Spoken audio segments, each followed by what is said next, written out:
믿음의 이탈 내지 믿음의 위협을 받고 있습니다.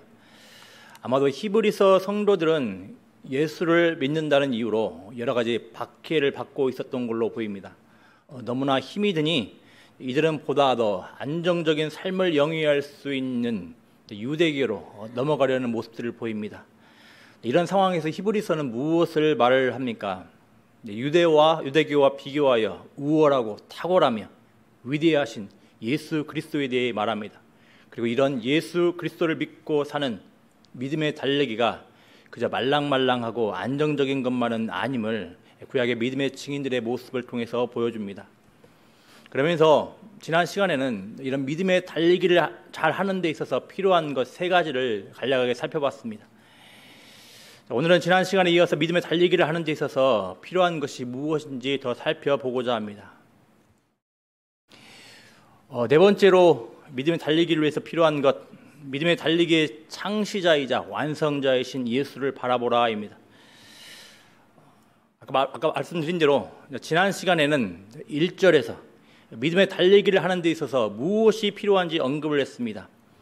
구름같이 둘러싼 허다한 증인들, 곧 구약의 증인들을 바라봐야 한다고 말씀을 드렸습니다.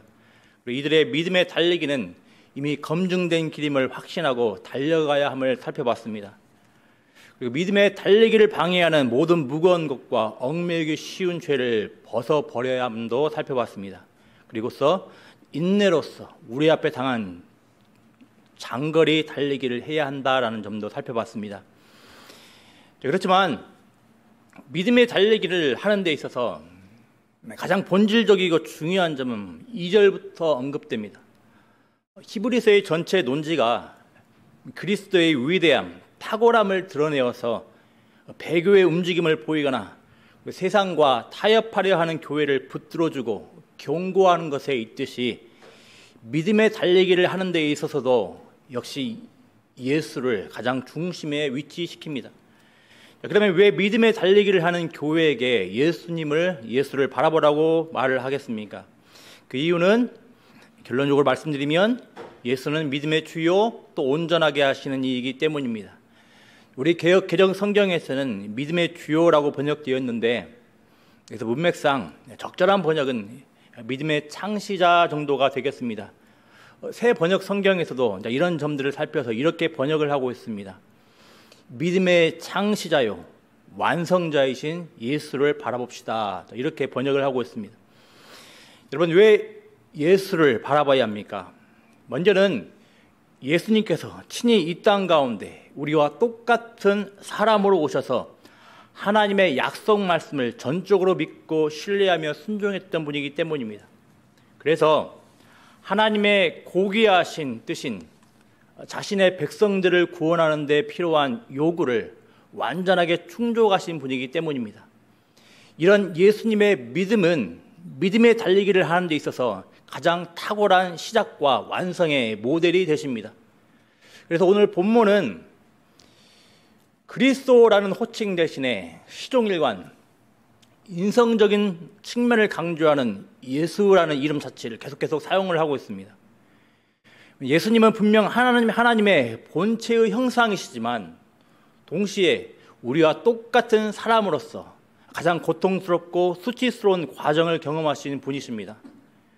그래서 예수님의 이런 인성적인 측면은 히브리서 곳곳에서도 언급됩니다.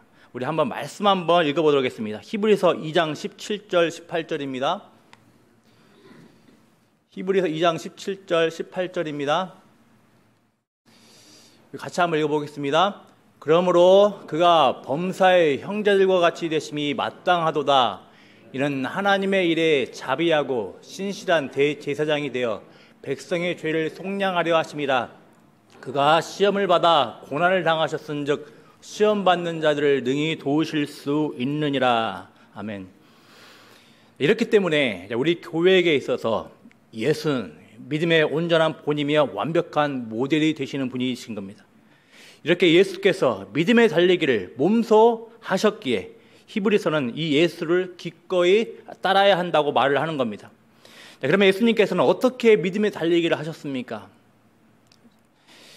먼저 예수님은 자기 앞에 있는 기쁨을 위하여 부끄러움을 참으셨습니다. 여기서 기쁨은 하나님께서 계획하신 구원 사역을 완성하시고 하나님 보좌 우편에 앉는 것에 연결됩니다. 이 말은 구속사역의 완성으로 인하여서 가장 영광스러운 지위, 그 상태에 이르렀음을 말해줍니다.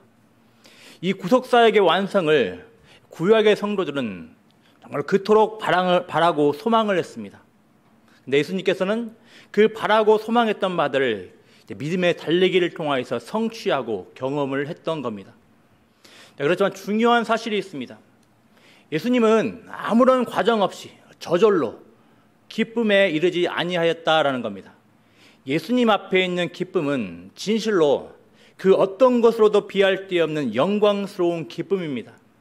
하지만 예수님께서 이 기쁨의 길에 이르기 위해서는 꼭 거쳐야 할 길이 있었는데 바로 십자가의 부끄러움입니다.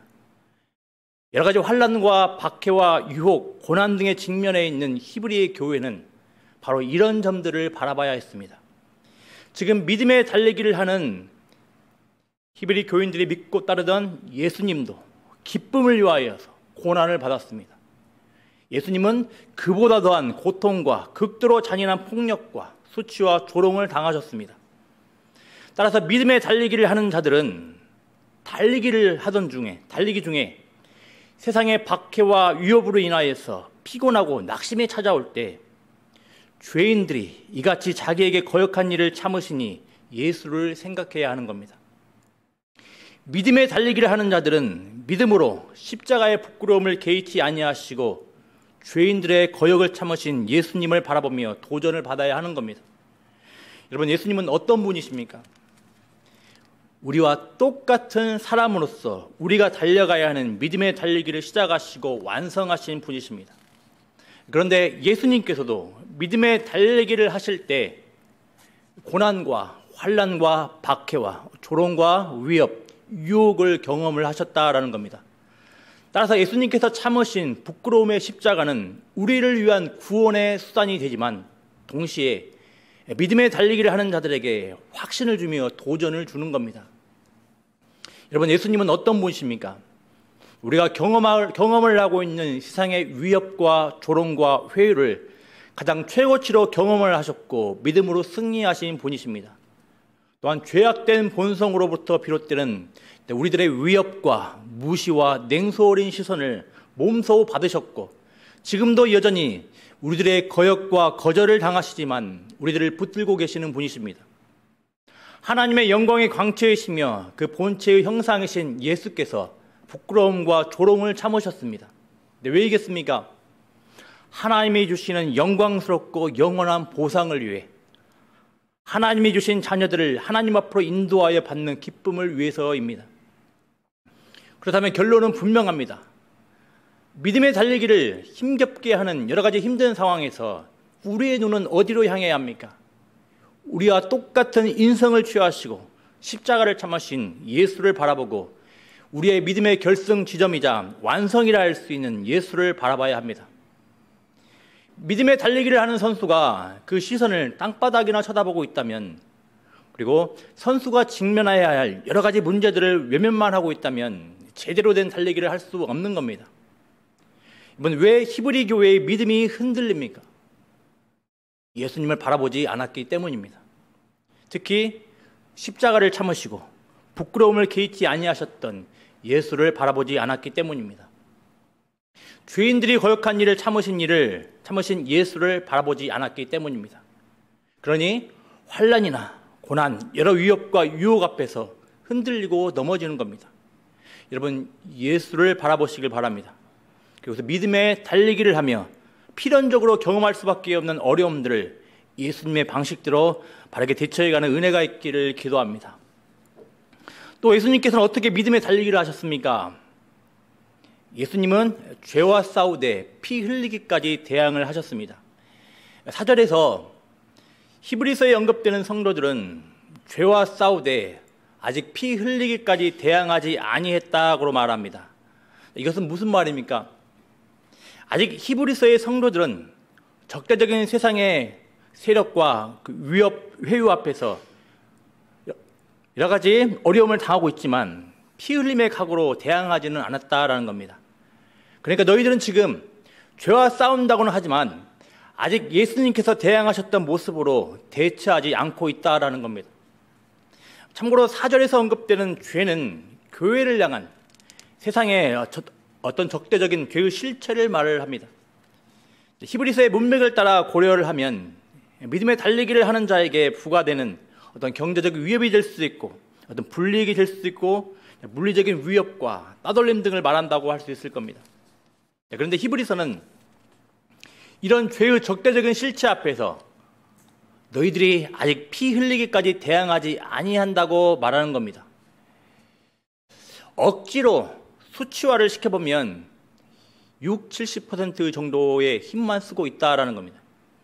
히브리서에 따르면 히브리서의 교회는 아직 세상의 적대적인 세력 앞에서 사력을 다하여 힘을 다하여 싸우고 있지 않는 것으로 묘사되는데, 이는 마치 고대의 격투기 경기에서 승리하려면 피 흘리기까지 싸워야 함에도 어느 정도 미리 한계를 그리고 제한을 걸어놓고서 싸운다라는 겁니다.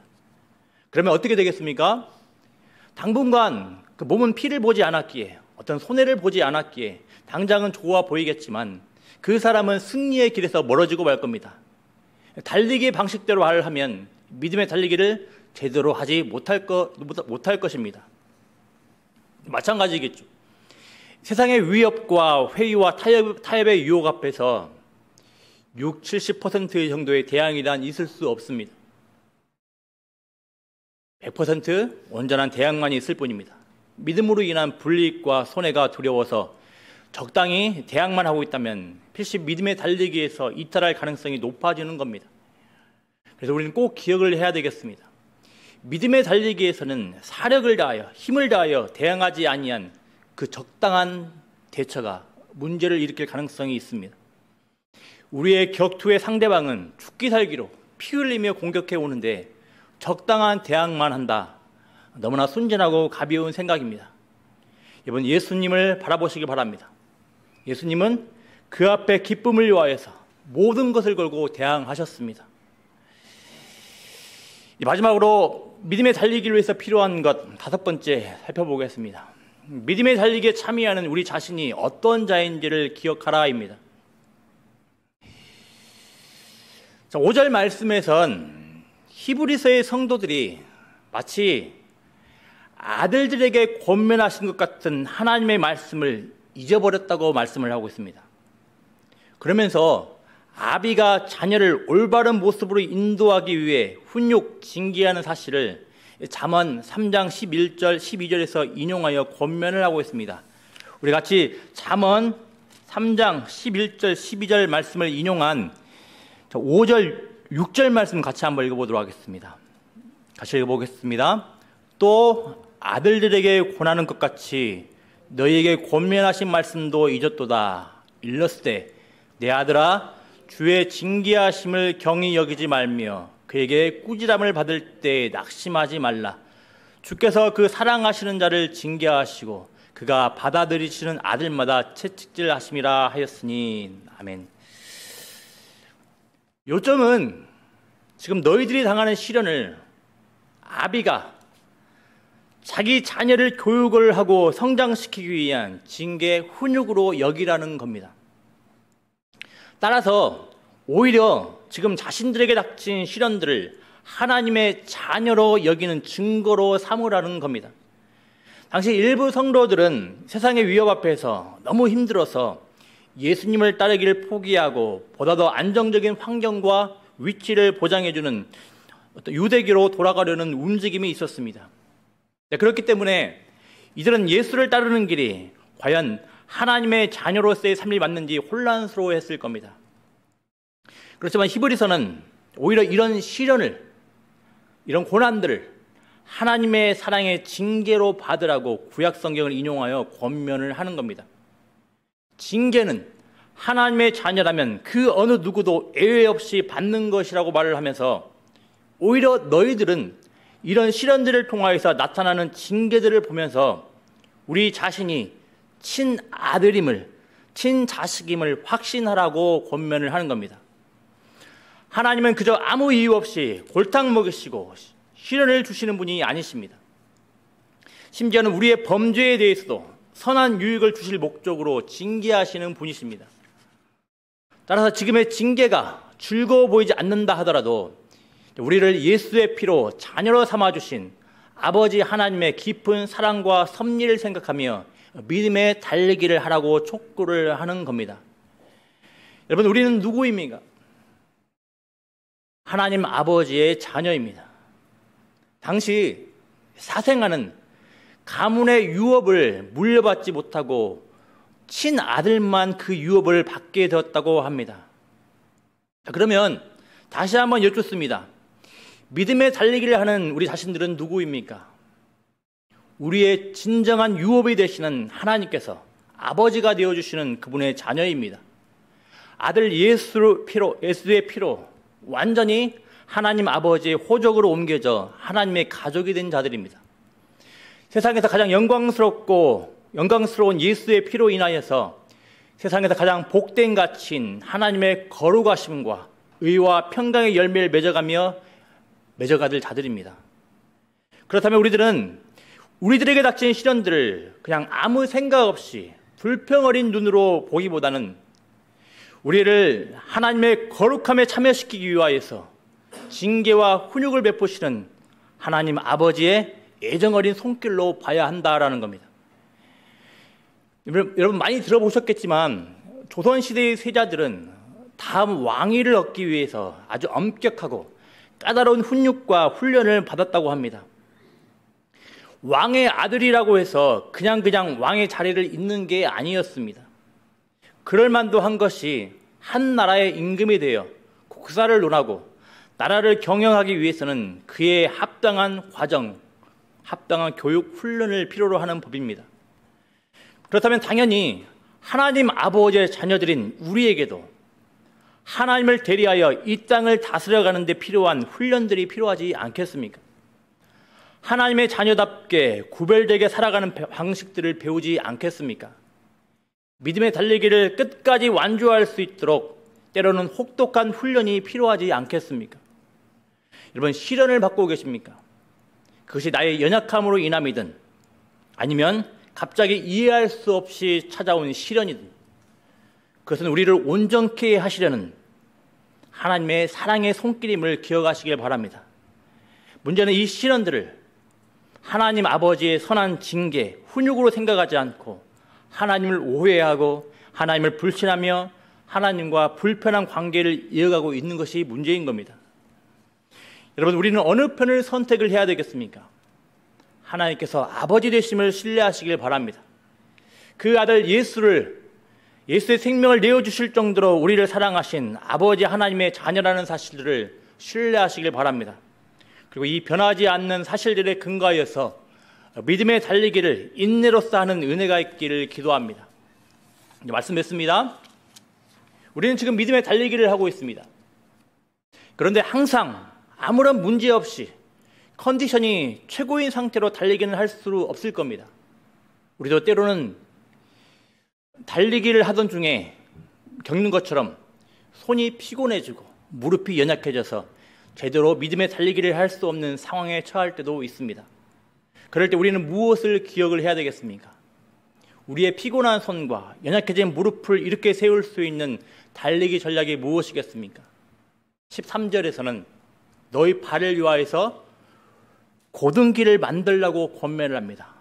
여러분, 고등길을 만들라는 것은 믿음의 달리기를 하는 데 있어서 믿음의 달리기를 올곧이 할 수 있는 그런 루트를 만들고 그리고 마땅히 루트 끝에 있는 마땅히 봐야 할 것들을 봐야 됨을 의미를 합니다. 그러면 무엇을 봐야 되겠습니까? 구름같이 둘러싼 허다한 증인들을 봐야 합니다.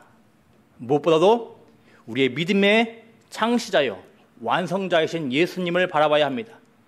십자가의 부끄러움과 자기에게 거역한 죄인들을 참으신 예수님을 바라봐야 합니다.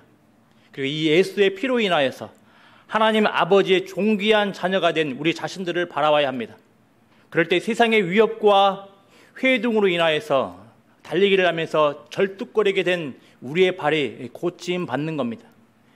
다시금 툴툴 털어버리고 믿음의 달리기를 할 수 있는 동력을 얻게 되는 겁니다.